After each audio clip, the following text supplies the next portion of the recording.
Welcome to NTD Evening News. Our top story tonight. Both presidential nominees are in Michigan today for their final election sprint. Former President Trump vows to bring manufacturing back to the U.S., while Vice President Harris is joined by former First Lady Michelle Obama.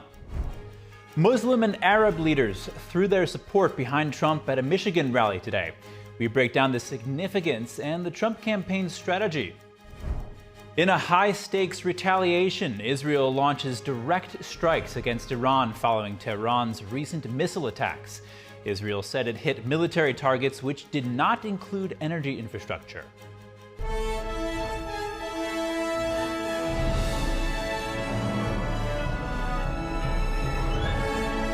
This is NTD Evening News, live from our global headquarters in New York City. Good evening and thank you for joining us tonight. Vice President Harris returned to Michigan today for a rally with former First Lady Michelle Obama. The event was one of her campaign's high-profile appearances aimed at boosting turnout among Democratic voters. Well, let me just start by saying hello, Kalamazoo. or should I say Kamalazoo?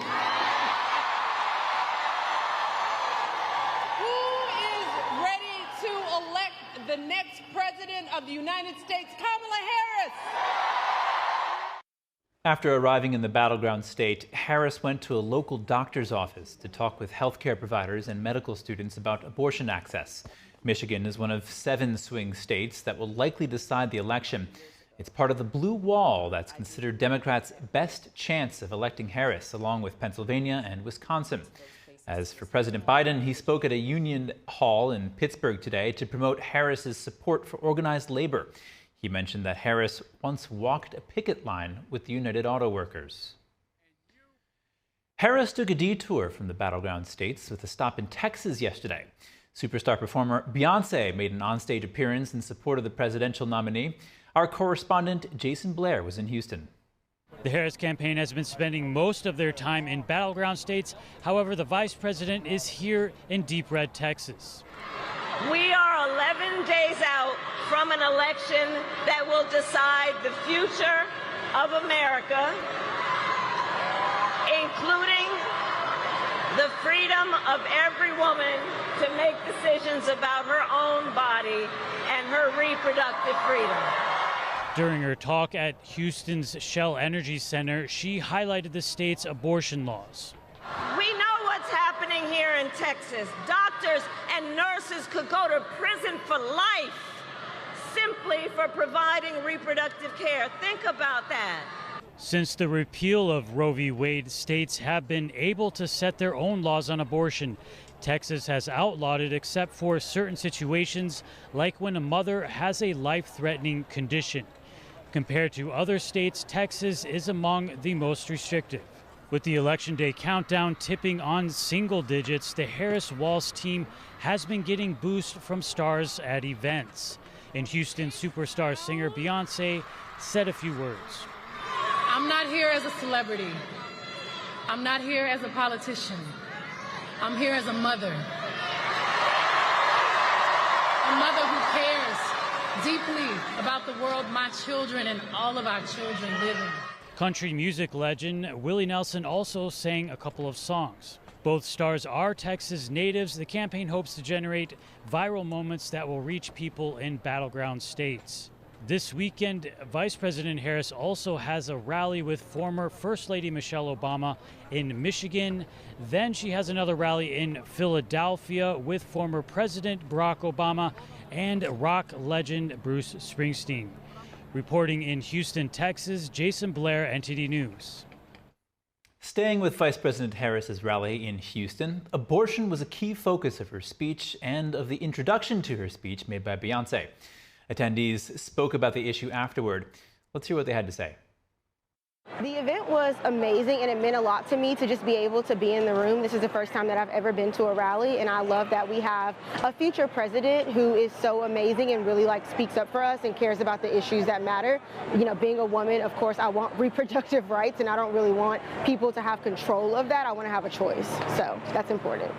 Equality is the foundation of our nation, or our ideals are rooted in equality. So I don't think women should be second-class citizens, and reproductive freedoms are an essential part of that. My body, my choice extends not only to men. Men don't have laws over their body, and women shouldn't either. For young people like me, I was not as open to voting, and when I did decide not to that year, then things changed drastically.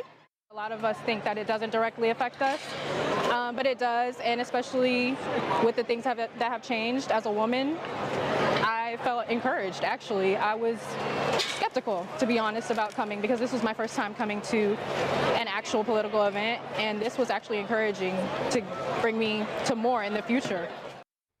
Evangelical voters in Texas have concerns about a potential Kamala Harris presidency. They strongly supported Trump in the 2016 and 2020 elections. Here's what evangelicals at New Beginnings Church near Dallas, Texas think about the 2024 race. It's our responsibility to pray, thy kingdom come, thy will be done on earth, in my home, in my school system, in my government, in my nation. Thy kingdom come, thy will be done in all those places and more.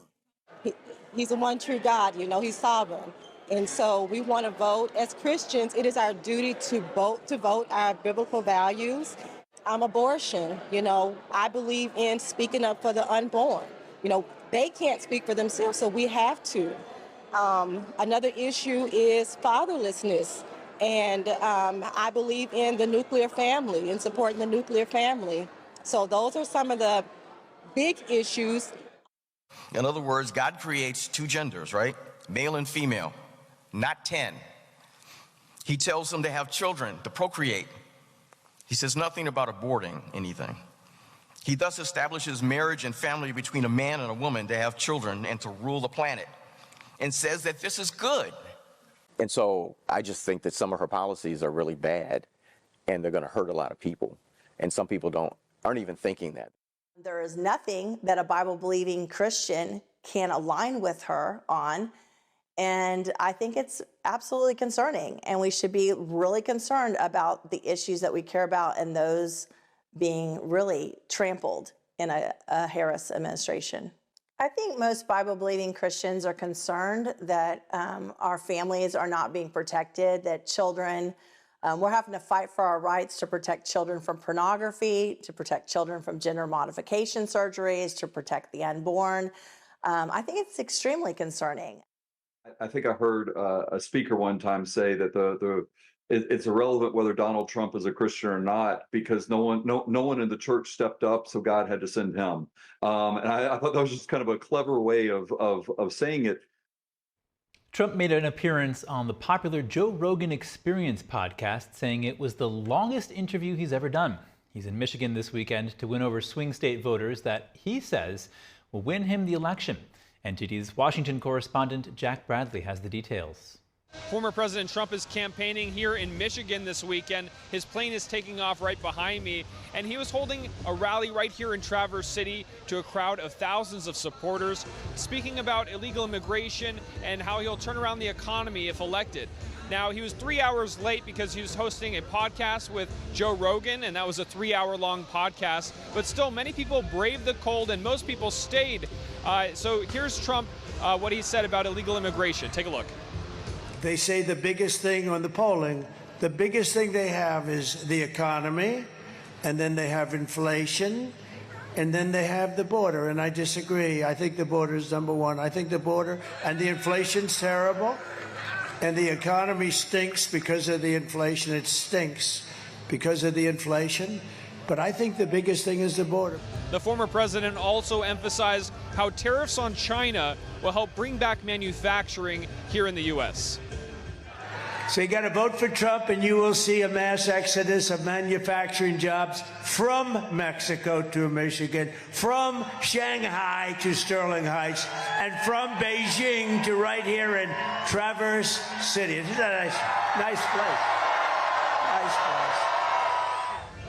One of the speakers on stage here was Tudor Dixon, a former gubernatorial candidate back in 2022. I spoke to her before she went up on stage, and she told me that Trump is going to bring back manufacturing and jobs to the economy if elected. Take a look. I'm just going to talk about, we've got 11 days left in this race. It's more important now than ever to make sure people go out and vote, and they vote for not only peace, but they vote for safety, and they vote with their pocketbooks, which is going to be voting for Donald Trump. And as far as Trump, he talked about eliminating or raising tariffs on China, helping bring back manufacturing here in Michigan. What do you think of that position? That's absolutely what we need. We know that the auto industry is moving factories out of the state of Michigan right now. We certainly don't want to see them go to Mexico. We want to see them stay right here in the state of Michigan, and we want to make sure that our auto workers are employed for the long term. Now, Michigan is a battleground state with 16 electoral votes, and Trump said up on stage here behind me that if he wins Michigan, he wins the whole thing. Reporting from Traverse City, Michigan, Jack Bradley, NTD News. Democrats have outspent Republicans in advertising since the day after President Biden withdrew from the race. Team Blue has forked over $1.3 billion for ads, while Republicans have shelled out $827 million. That's according to Ad Impact data. It's a total of more than $2.1 billion worth of advertising in just 15 weeks. Democrats have also outspent Republicans in all 7 battleground states during the condensed general election, with Pennsylvania the top target for both parties. When we come back, Muslim and Arab leaders threw their support behind Trump at a Michigan rally today. We break down the significance and the campaign's strategy. And Israeli jets conducted 3 waves of strikes before dawn against missile factories and other sites in Iran as retaliation for Iran's October 1st missile attack. Stay tuned.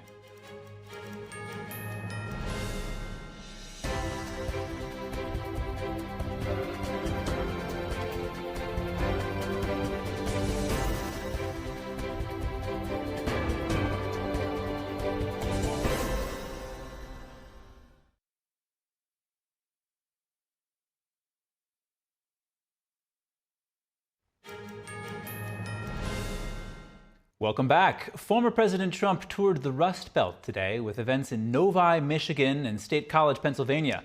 While in Novi, he talked about bringing manufacturing back from China and Mexico. They were building the biggest plants in the world in Mexico. They were all, and you know who owned them? China. And they were going to flood our country with cars from just across the border, and I killed them. You know why I killed them? Because I said, we're not going to have it. I'm going to win, and I'm going to put tariffs on those cars, and those cars will never be able to pay the tariff because it would be too high. And they gave up on the project. At today's rally, Muslim leaders in Michigan voiced their support for Trump's presidential bid. They called him a leader who promises peace, not war. This comes as the Abandon Harris movement is urging Muslim voters to vote for anyone but the Democratic nominee. Meanwhile, New York Mayor Eric Adams defended the former president, rejecting comments from Democrats who labeled Trump a fascist. Adams says he rejects that comment. Here to unpack this and more is Epoch Times reporter Janice Heisel. Janice, it's good to have you. Thanks for having me. All right, so tell us more about these pro-Trump Muslim leaders in Michigan. What are they saying? What's the significance of their endorsement? Well, it's making quite a bit of news. It has been for a few weeks now. We did have a mayor in the outskirts of Detroit come out a few weeks ago and say that he was supporting the former president. And it's a little bit unusual and unexpected because of the fact that the former president had policies in place that some Muslims didn't really care for.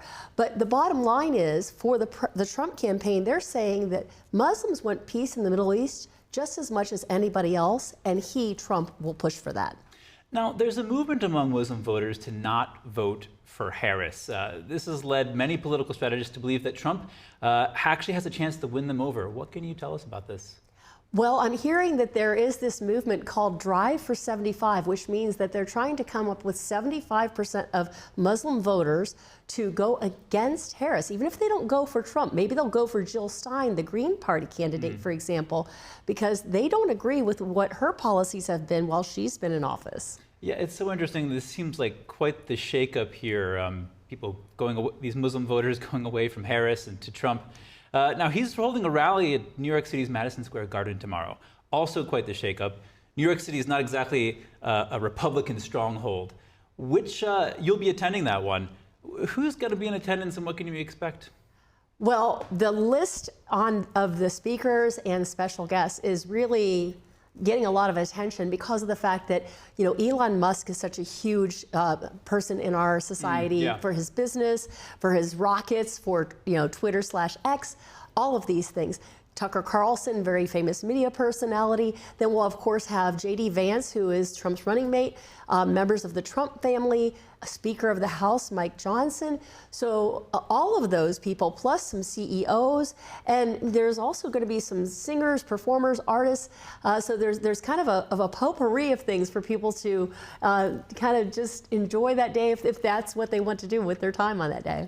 Yeah, and just with 9 days before the election, showing up here in New York, making this statement with a big, bold rally. It's interesting. Now, he was in the South Bronx just this summer, just in New York City also. Is a similar turnout expected? From what I've seen from the Trump team, they're saying that normally Madison Square Garden would hold maybe 20,000 people, but it does look like they're setting it up for about 25,000. Now, there's actually a little bit of an interesting thing going on where some people are trying to gobble up some of these seats and make the arena a little less full and not show up. So, but the Trump team says that they're coming up with some strategies to avoid having that happen. Now, I guess the elephant in the room here is that, of course, like I mentioned, this is not a Republican stronghold in New York City. What is his strategy behind rallying in the blue states like New York? Well, there is some strategy, but I think there's also some emotion. The strategy is that he wants to shore up his votes in the popular vote. So maybe if he were to win, then there would be less argument, it's only an electoral college victory. The other thing would be that there are important down ballot races for different, Senate races, for House of Representatives. And if he does win the presidency, he's going to need some help getting his agenda accomplished. That's why he wants to get those votes up. The emotional part, though, he is a native New Yorker at heart. Sure, yeah, I guess you can never really avoid that. Now, Trump said he's going to win New York. It seems almost unbelievable. Republicans haven't won New York State since in the 1980s with Ronald Reagan. Is there any evidence that could back up his claim that they can make this a possibility? Well, some people do think it is a pie-in-the-sky aspiration, maybe an emotional response on the part of the former president. However, some of the argument I'm hearing against that is that there are a lot of people who don't want to admit to pollsters, for example, that they do support him here in New York because, it hasn't been quite a popular thing since he did switch to the Republican Party. Now, the former president appeared on Joe Rogan's podcast yesterday, as we talked about earlier. Tell us about the reaction to this. How many views is it up to now? Gosh, well, it's just been all over everyone's social media. And I can say, I believe it was like 19 million views on YouTube alone. And that doesn't even count the many other platforms that are out there. And as to be expected, the people who don't like Trump have found ways to kind of criticize it, but those who love him are coming out and saying how great it was. But I've read some really interesting comments in the middle where some people are saying, my mother-in-law was on the fence about Trump, but this moved her more toward voting for him because she now feels that he's more human and not the caricature that some media outlets have portrayed him to be. Yeah, I did listen to a good part of it. It was pretty interesting. I mean, he begins by asking Trump about, what was it like in like a human experience type of way to go from not being the president, not even being a politician, to being the president, and kind of, it's like you get to hear this man's story about, what that is actually like. Imagine that. I don't think we get to hear that very often from people who have been in the presidency. So I do think that there were a lot of people who were fascinated and really drawn in by those sorts of stories that Joe Rogan was able to elicit from the former president. All right, Janice Heisel, it's so good to see you. Thank you so much. Thank you.